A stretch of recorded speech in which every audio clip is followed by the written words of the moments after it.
ভ্যানওয়ালা ফকিরহাট যাবি? আচ্ছা ঠিক আছে, ওটা আমি দেখতেছি। কি হলো শুনতে পাচ্ছিস না? আরে তোকেই বলছি। রোজ তুমি নির্জর, তুমি এখানে?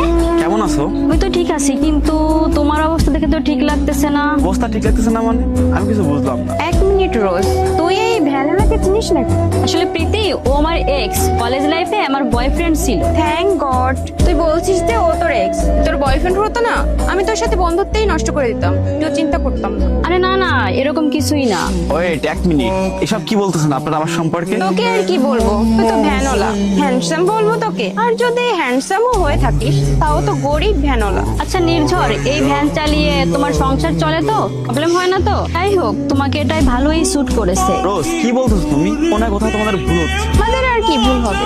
আমরা যা দেখার তো সামনাসামনি দেখতেছি। আর তোরে তো খারাপ কেন লাগতেছে? খরচা পানি চলতেছে না এতে? এবার শোনো, আমার খরচার ব্যাপারে তোমাদের তো জানার প্রয়োজন নেই। আরে আমরা কেনই বা চিন্তা করব না? আর তাছাড়াও তুমি তো আমার ফ্রেন্ডেরই এক্স, আর তো একটা দায়িত্ব আছে, তাই না রোজ? প্রীতি, কেন আমি খুব খুশি, কারণ ওর মতন গরিবকে আমি ছেড়ে দিয়েছি। জানি না এর সাথে থাকলে আজকে আমার কি অবস্থা হতো। রোজ তুমি এবার একটু বেশি বলে ফেলতেছো না?